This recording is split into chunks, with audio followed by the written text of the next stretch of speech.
जय हिंद दोस्तों, स्वागत है आप लोगों को मेरे चैनल में। और आशा करता हूँ कि आप सभी लोग अच्छे ही होंगे। तो दोस्तों, आज हम जो टॉपिक लाए हुआ है शास्त्रीय नृत्य का टॉपिक लाए हैं। और जो शास्त्रीय नृत्य है दोस्तों, यकीन मानिए ये आपका आने वाला जो बिहार पुलिस का जो एग्ज़ाम है या बिहार दरोगा हो या अन्य किसी भी एग्ज़ाम के लिए आप प्रिपरेशन कर रहे हैं तो आपको ये लाभ ही देगा। और जैसा कि देखा गया है कि पिछला जो 21,391 जो बिहार पुलिस था उसमें ये काफ़ी प्रश्न इससे पूछा गया है, शास्त्रीय नृत्य से रिलेटेड है, काफ़ी बहुत ज़्यादा आया था। और यकीन मानिए 110% इस बार भी गारंटी है कि इस बार भी यहाँ से तो प्रश्न बिल्कुल ही आएगा। तो आप लोग इसे नोट कर लीजिए। और अगर नोट नहीं करते हैं, सिर्फ वीडियो देखते हैं, तो कमेंट में बताइए, हम इसका टेलीग्राम पर पूरा वीडियो का PDF डाल देंगे। ठीक है, तो चलिए शास्त्रीय नृत्य की ओर बढ़ते हैं और देखते हैं क्या क्या इसमें डिटेल है।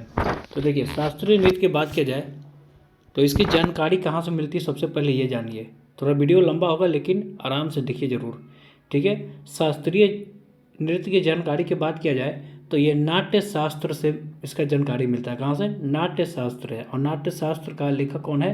भरत मुनि को माना जाता है। देखिए, नाट्य शास्त्र को ही पांचवा वेद भी माना जाता है। ऐसे वेद कितने प्रकार के हैं? 4 प्रकार के।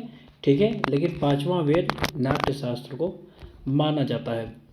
आगे देखिए कि शास्त्रीय नृत्य जो है ये कितने प्रकार के हैं। वर्तमान में शास्त्रीय नृत्य जो है ये 8 प्रकार के हैं। ठीक है, 8 प्रकार के। किसके अनुसार? देखिए, संस्कृत नाटक अकादमी के अनुसार। ठीक है, संस्कृत नाटक अकादमी के अनुसार 8 हैं। लेकिन अगर प्रश्न डीपली पूछेगा तो आपको ये बोल देगा कि संस्कृति मंत्रालय के अनुसार कितने हैं, तो हो जाएगा 9। देखिए, संस्कृति मंत्रालय के अनुसार 9 जो है, 9वां वो छऊ को मानता है। जबकि संगीत नाटक अकादमी जो है ये जो छऊ है इसको अर्ध शास्त्रीय मानता है। क्या है? अर्ध शास्त्रीय मानता है। देखिए, संगीत नाटक अकादमी का स्थापना 1953 में हुआ था, ये भी याद रखिएगा। और इसका मुख्यालय दिल्ली में है। देखिए, यूनेस्को जो ये छऊ है इसको यूनेस्को ने 2010 में शामिल किया था। छऊ जो नृत्य है इसको यूनेस्को ने कब शामिल किया था? 2010 में शामिल किया था। और छऊ जो होता है 3 प्रकार के होते हैं, ये भी याद रखिएगा। ये प्रश्न पूछा गया, ये यही इसलिए यहाँ पर लिखा गया है।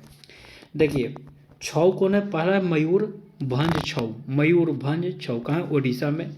अगला है कि सरायकेला छऊ कहाँ? झारखंड में।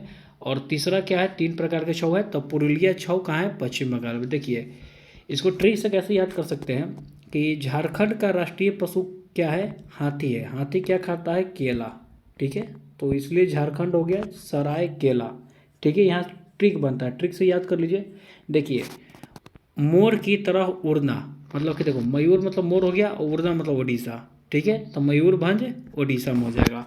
देखिए, पश्चिम बंगाल को समझिए बंगला, कहते हैं बंगला। ठीक है, अब देखिए, पूरा जब बंगला कोई खरीदेगा तो पूरा न लिया होगा, पूरा लिए लेगा, तो इसलिए पूरा लिया बांग्ला, पूरा लिया बांग्ला, ऐसे याद रखिएगा। तो तीनों इंपॉर्टेंट है, ट्रिक से समझना इसको जरूरी था। अगला कि देखिए, शास्त्रीय नृत्य जो है कितने प्रकार के थे वर्तमान में? अभी अगर एंस को ऑप्शन आएगा तो आपको 8 ही मारना है, जब तक आप संस्कृति मंत्रालय ना दिया हो तब तक।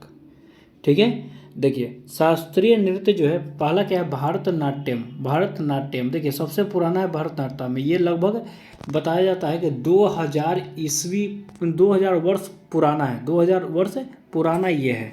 ठीक है, ये नृत्य भरतनाट्यम। भरतनाट्यम देखिए कहाँ है? तमिलनाडु में है। याद रखिए, भरतनाट्यम नृत्य तमिलनाडु में है और ये भारत से मिले। ठीक है, ऐसा एक ट्रिक हम बना दिए हैं कि भरतनाट्यम तमिलनाडु, याद रखने के लिए कि राम जी जो थे किससे मिले थे? भरत से मिले। तो किससे मिले? भरत से ही ना राम जी मिले थे। ठीक है, तो भरत से मिले मतलब तमिलनाडु और भरतनाट्यम। ओडिसी आसान है, ओडिसी ओडिशा में हो जाएगा। मणिपुरी मणिपुर में हो जाएगा। कुचिपुड़ी आंध्र प्रदेश, याद रखिएगा, इंपॉर्टेंट है कुचिपुड़ी आंध्र प्रदेश। देखिए, अंधे लोग क्या होता है? कच्चा पूरी बना देते हैं। अब अंधे लोग को आप दीजिएगा पूरी बनाने के लिए तो कच्चे पूरी ना बना देंगे, है कि ना? तो अंधे लोग क्या होता है? कच्चे पूरी। तो इसे याद रखिए, कुचिपुड़ी आंध्र प्रदेश। कथक यूपी, कथक यूपी याद रखिएगा। देखिए, यूपी या उत्तर भारत भी लिखा जा सकता है। ठीक है, यहाँ पर ध्यान दीजिएगा, यूपी की जगह कभी कभी उत्तर भारत आता है तो कथक उसका आंसर हो जाएगा। अब देखिए, कथक कली, कली कहाँ? केरल। देखिए, कली और अट्टम मिल जाएगा ना, ये ट्रिक बताए कि ज़्यादातर जो कली और अट्टम जो होता है वो केरल में ही होता है। देखिए यहाँ कली है और यहाँ अट्टम, ये दोनों कहाँ है? केरल में। मोहिनी अट्टम भी केरल, कली कथकली केरल, दोनों याद रखिएगा।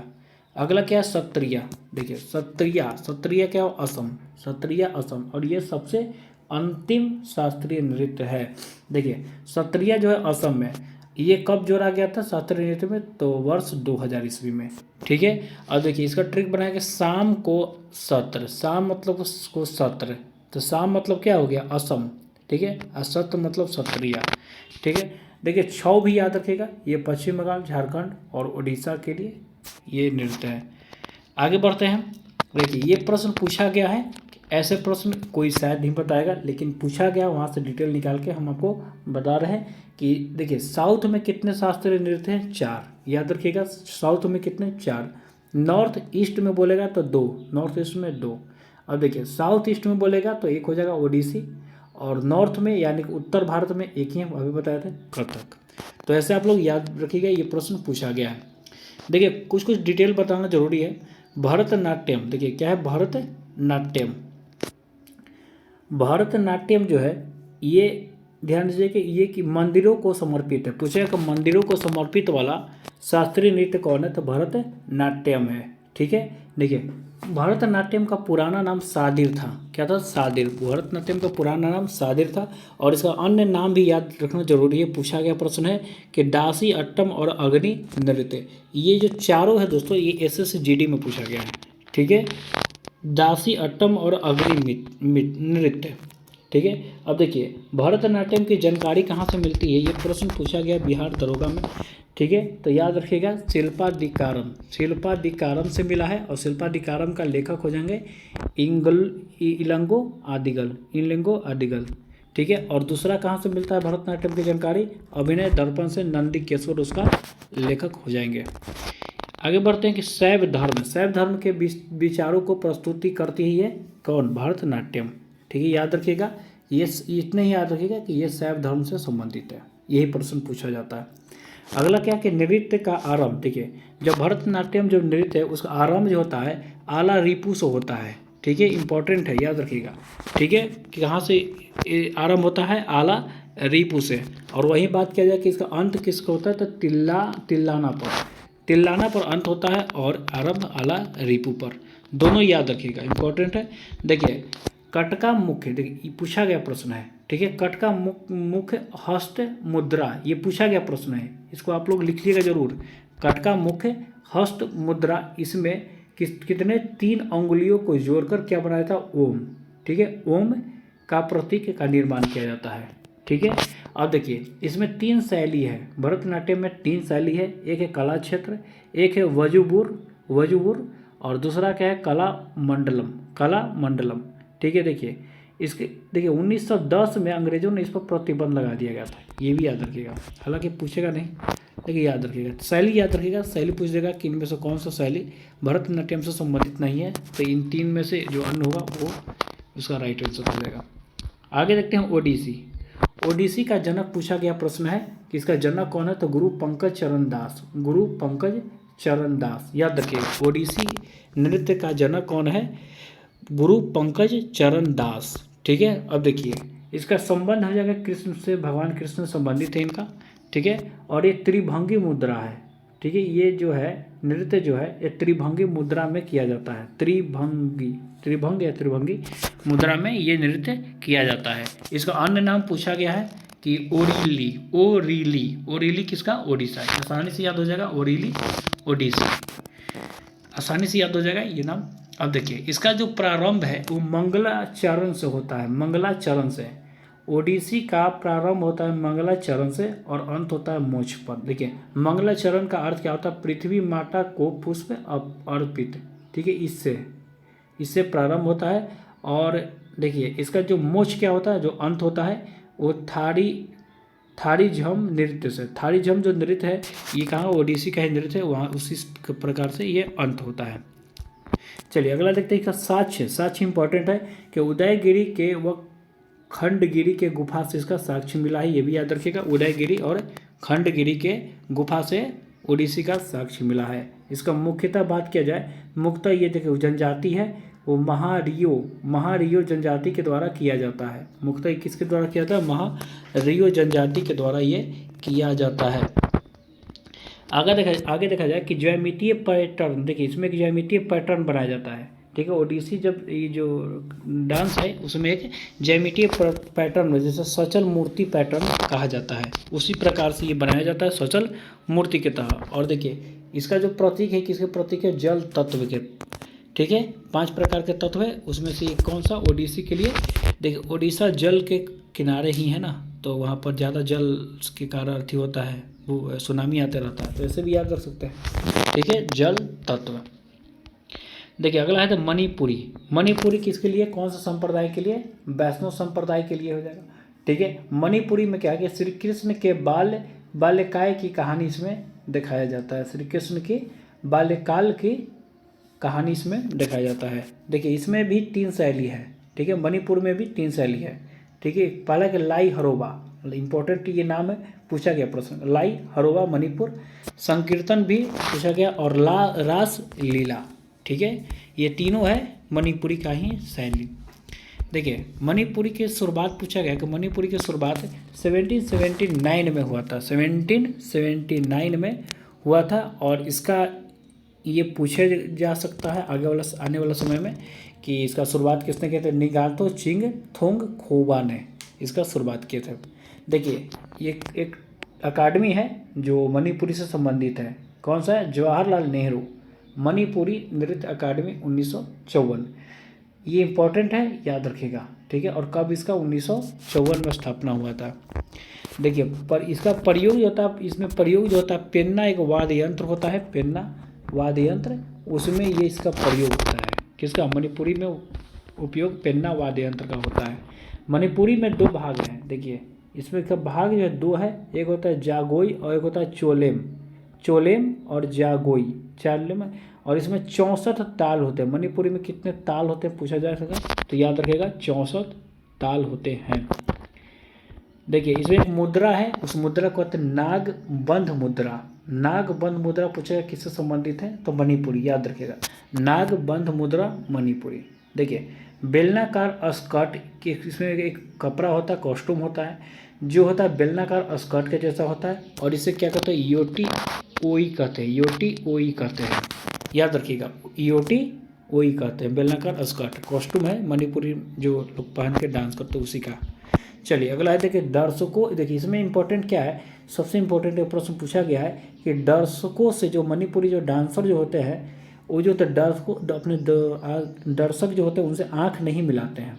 क्या? उनसे आंख नहीं मिलाते हैं, ठीक है। और यही एक है जिसमें दर्शकों से लोग डांसर आंख नहीं मिलाते हैं। अगला है देखिए कुचिपुड़ी, इंपॉर्टेंट एक बार देखिए ये CHSL में पूछा गया प्रश्न है। ये CHSL का प्रश्न है कि इसका नाम जो है वो आंध्र प्रदेश के किस जिले पर रखा गया? तो याद रहे कृष्णा जिले पर। कौन सा जिला है? कृष्णा जिले के कुचेलापुरम गांव जो है उसी के नाम पर ये रखा गया था।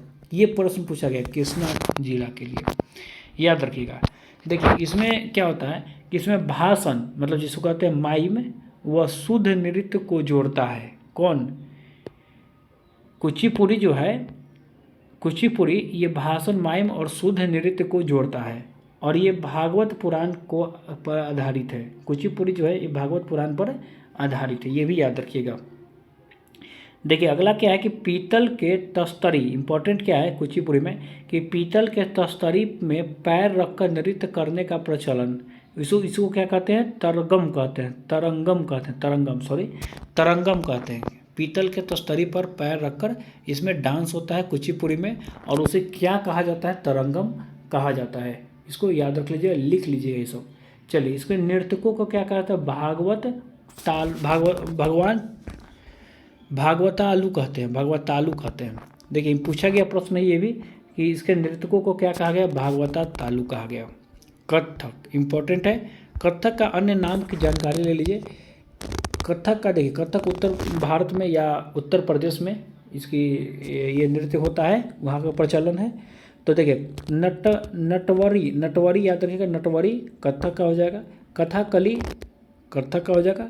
कथकली, याद रखिए कथकली, कथक, हालांकि आसान है। देखिए राधा कृष्ण की कथाओं पर आधारित है, पूछे कथक किस पर आधारित है, तो याद रखिएगा राधा कृष्ण के कथाओं पर ये आधारित है। ठीक है, यहाँ तो कोई दिक्कत तो नहीं हुआ होगा। अगला क्या कि लखनऊ घराना, देखिए कथक कहाँ से संबंधित है, ये पूछा गया प्रश्न है। पूछेगा कि इनमें से कौन सा कथक घराना से संबंधित नहीं है, इनमें कौन सा घराना जो है कथक से संबंधित नहीं है। तो ये जब याद रहेगा तभी तो आप वहाँ पर लगाएंगे, और ये प्रश्न पूछा गया है। ठीक है, चलिए देखिए क्या, लखनऊ घराना सबसे पहले याद रखिएगा, कहाँ से, लखनऊ घराना। जयपुर घराना भी हो जाएगा, रायगढ़ घराना हो जाएगा, और एक सबसे इम्पोर्टेंट जो सबसे पुराना पूछेगा तो बनारस घराना। ठीक है, यहाँ से संबंधित ये है। वर्तमान स्वरूप देखिए कथक जो था बीच में समाप्त हो गया था, ऐसा समझिए। ठीक है, और हुआ भी था, कथक जो था ये समाप्त हो गया था, लेकिन वर्तमान जो है ये स्वरूप जो है वो किस पर आधारित है, मुगल परंपरा पर है। ये भी याद रखिएगा कि मुगल परंपरा पर इसका वर्तमान स्वरूप है। देखिए कथक जो है वैष्णववाद है, कैसे वैष्णववाद है। ठीक है, देखिए 20वीं शताब्दी में, देखिए मुगल के बाद ये खत्म हो गया था। ठीक है, थोड़ा वहाँ मिस्टेक हो गया, मुगल के बाद ये खत्म हो गया था बीच में। तो 20वीं शताब्दी में इसे पुनर्जीवित किए, कौन किए थे, लेडी लीला सोखे ने किए थे, लेडी लीला सोखे ने इसको 20वीं शताब्दी में पुनर्जीवित किया। ये देखिए सब जितना भी लिखे हुए सारा इम्पोर्टेंट है, ये सब आने वाला में से एक है। देखिए अगला क्या है, कथकली। कथकली पुरुषों के द्वारा किया जाता है, याद रखिएगा कथकली कहाँ, केरल, कथकली केरल, ये भी याद रखिएगा। ठीक है, देखिए कली बताए थे, कली अट्टम, ये सब जो था केरल के लिए। ठीक है, तो पुरुषों के द्वारा ये कथकली था। इस पर देखिए किस पर आधारित है, रामायण पर कथकली आधारित है, महाभारत पर भी कथकली आधारित है, मतलब रामायण और ये महाभारत पर आधारित है। देखिए कथकली में दो होता है, एक होता है नायक और एक होता है खलनायक। ठीक है, एक होता है नायक और एक होता है खलनायक। तो देखिए कथकली में नायक को कहते हैं पाचा। ठीक है, कथकली में नायक को क्या कहते हैं, पाचा कहते हैं, और खलनायक यानी कि विलन को कहते हैं कथी। कथी कहते हैं किसको, कथी कहते हैं खलनायक को। देखिए इसमें जो होता है ये डांस जो होता है कथकली, ये ज़्यादा घूम घूम को नहीं होता है। ठीक है, होता है ना कि पूरा पैर हाथ ये सब हिला कर, वो नहीं होता है इसमें। ठीक है, इसमें मेन क्या होता है, इसमें चेहरे का जो होता है हाव भाव होता है, आँख का इधर उधर करना, ओठ करना, गाल को इधर उधर करना, मतलब चेहरे का हाव भाव के इसमें होता है। ठीक है, चेहरे का हाव भाव इसमें देखा जाता है कथकली में। ठीक है, और ये देखिए इसका थिएटर को कहते हैं कुट्टम पालम, कुट्टम पालम। कथकली के थिएटर जो जहाँ दिखाया जाता है उसको कहते हैं कुट्टम पालम। देखिए कथकली की शुरुआत बोलेगा दोस्तों, याद रखिएगा कथकली की शुरुआत होता है कोली कोट्टम नामक ढोल बजाने से, वह केरल के सोपाना संगीत का प्रयोग होता है। ठीक है, इसमें एक ढोल होता है वो बजाता है कुछ उस केली कोट्टू नाम के ढोल, और ये केरल में ही पूछेगा कि सोपाना संगीत कहाँ होता है, तो केरल में, ये भी पूछा गया प्रश्न है। ठीक है, तो सोपाना संगीत की शुरुआत से होता है। चलिए इसमें देखिए 24 मुख्य मुद्रा है। ठीक है, कितने प्रकार के मुद्रा है, 24 प्रकार के मुद्रा हैं, याद रखिएगा। और देखिए ये जो है प्रतीक इसका आकाश तत्व का है, आकाश तत्व, कथकली याद रखिएगा आकाश तत्व का ये प्रतीक है। देखिए इसमें गीतों के शब्दों, जिसे कहा गया है, जिसे कहा कि इसमें गीत जो कथकली में जो गीत गाया जाता है उसके शब्द को क्या कहते हैं, याद रखिएगा अट्टकत्था कहता, अट्टकत्था कहता। और इसमें 5 प्रकार के श्रृंगार होते हैं। कथकली में कितने प्रकार के श्रृंगार होते हैं, प्रश्न सीधा सीधा आएगा, याद रखिएगा 5 प्रकार के। ठीक है, अगला देखिए मोहिनी अट्टम। मोहिनी अट्टम कहाँ है, केरल, याद रखिएगा मोहिनी अट्टम ये केरल। देखिए मोहिनी का मतलब होता है सुंदरी, सुंदर स्त्री, और अट्टम का होता है नृत्य। तो पूछेगा, ये प्रश्न पूछा गया है SSGD में ही कि मोहिनी का अर्थ क्या होता है, तो सुंदर स्त्री। ठीक है, याद रहेगा मोहिनी का मतलब क्या होता है, सुंदर स्त्री। ये भगवान जो विष्णु थे वो मोहिनी के रूप में लिए थे और डांस किए थे मोहिनी अट्टम में, और भस्मासुर को मारने के लिए। और ये प्रश्न यही पूछा गया कि भगवान विष्णु मोहिनी रूप जो लिए थे किसको मारने के लिए लिए थे, तो याद रखिएगा ये महिषासुर के। चलिए अगला देखिए, अगला क्या है कि एकल महिला, सॉरी महिषासुर ने उसका नाम भस्मासुर, ठीक है। महिषासुर को तो माता दुर्गा ने मारे थे, ठीक है, आधा भैंस का रूप लेकर, ठीक है। चलिए बात की बात है, यहाँ ध्यान दीजिए, एकल महिला द्वारा होता है। देखिए मोहिनी अट्टम जो होता है इसमें होता है ना कि बहुत सारे महिला जो होते हैं डांस करती है, तो इसमें ऐसा नहीं होता है, इसमें सिर्फ एक महिला के द्वारा ही ये डांस होता है, ठीक है। और देखिए मोहिनी अट्टम जो होता है वो केरल कासुब साड़ी, देखिए ये जो महिला है वो कौन सा साड़ी पहनती है, तो केरल कसाबू साड़ी। पूछेगा कसाबू साड़ी कहाँ से संबंधित है, सिंपल, तो याद रखिएगा केरल। देखिए इसका उल्लेख कहाँ कहाँ मिलता है कर मोहिनी अट्टम का, तो व्यवहार माला में मिलता है। कहाँ मिलता है, व्यवहार माला में मिलता है। और व्यवहार माला का लेखक कौन हो जाएगा, मजा मंगलम, इतना याद रखिएगा, मजा मंगलम नंबूत्री, ठीक है, ये यहाँ से मिलता है। और घोष यात्रा से भी इसका उल्लेख मिलता है, जिसका नाम कुंजन ने किया था, जिसका उल्लेख किसने किए थे, कुंजन ने किए हैं, ठीक है। अब देखिए मोहिनी अट्टम जो होता है इसको एक बोला जाता है जादूगरनी का नृत्य भी इसे बोला जाता है। प्रश्न पूछा जा सकता है कि जादूगरनी का नृत्य किसे कहा जाता है, मोहिनी अट्टम को। देखिए प्रयोग इसमें भाषा क्या होता है, मगही प्रबलम होता है, मगही लिखा हुआ है, मगही प्रबलम एक भाषा है कहाँ के, मोहिनी अट्टम मतलब केरल का। और इसमें क्या होता है, मलयालम और संस्कृत का ये मिक्सड है। देखिए अगला क्या है, सत्रिया का संस्थापक पूछेगा, इंपॉर्टेंट पूछा गया प्रश्न है, ठीक है। और ये एक बार नहीं बहुत बार ये प्रश्न पूछा गया है, पहले बता रहा हूँ, ठीक है। तो सत्रिया का संस्थापक याद रखिएगा श्रीमद शंकर देव, और ये वैष्णव मठ के से संबंधित है, ठीक है। देखिए किससे संबंधित है, वैष्णव मठ से संबंधित है, श्रीमद शंकर देव। देखिए अंकिया नाट के प्रदर्शन के लिए लाया गया, ठीक है, एक होता है अंकिया नाट के प्रदर्शन, अंकिया नाट होता है सत्रिया, वहाँ होता है असम में, सत्रिया कहाँ होता है सफल याद है असम में, तो वहाँ अंकिया नाट होता है, उसी के लिए लाया गया था। देखिए इसमें पुरुष और स्त्री डांस करती है, तो सत्रिया में पुरुष को भांगी कहा जाता है, ठीक है, और स्त्री को सी भांगी। अगला देखिए बोर गीत संगीत का प्रयोग होता है, असम में ही बोर गीत संगीत का प्रयोग सत्रिया में होता है, और ये इसमें भी बोर गीत संगीत का प्रयोग होता है, ठीक है। देखिए भावना भाग, इसमें कुछ भाग हैं, एक इसमें सत्रिया का एक भाग है जिसे भावना भाग, ये प्रश्न पूछा गया इसलिए यहाँ पर लिखा हुआ है, ठीक है, जिसका संबंध किससे है, तो भगवान कृष्ण की कहानी से, ठीक है, ये प्रश्न आया हुआ है इसीलिए हम वहाँ पर लिखे हुए हैं, ठीक है। अगला क्या है कि माटी अखोरा, इसका पूछेगा कि माटी अखोरा का संबंध किससे, सत्रिया याद रखिएगा। और माटी अखोरा का मतलब होता है मिट्टी पर व्यायाम करना, माटी अखोरा। तो यही था दोस्तों, इसके बाद हम आपको बताएंगे शास्त्रीय नृत्य से संबंधित जितने भी नृत्यक लोग हैं उनको हम आपको जरूर बताएंगे। दोस्तों कैसा लगा जरूर बताइए, अच्छा लगा लाइक कीजिए, कमेंट कीजिए, शेयर कीजिए, और जितने भी बिहार पुलिस के जो बच्चे तैयारी कर रहे हैं उनको तो ज़रूर ये शेयर कीजिए, ठीक है। और अगर चैनल पर अभी तक आप हैं और सब्सक्राइब नहीं किए हैं तो ज़रूर सब्सक्राइब कीजिए, बेल आइकन को जरूर दबाइएगा। बहुत जल्द हम अगला वीडियो लाएंगे, और ऐसे ही हम बिहार पुलिस के टॉपिक बाई टॉपिक आपको कराते जाएंगे। हालांकि उसका प्लेलिस्ट एक बिहार स्टैटिक का बना हुआ है, स्टैटिक आप जहाँ से जाकर और भी वीडियो देख सकते हैं। तो मिलते हैं अगले वीडियो में बहुत जल्द, तब तक के लिए जय हिंद, जय भारत।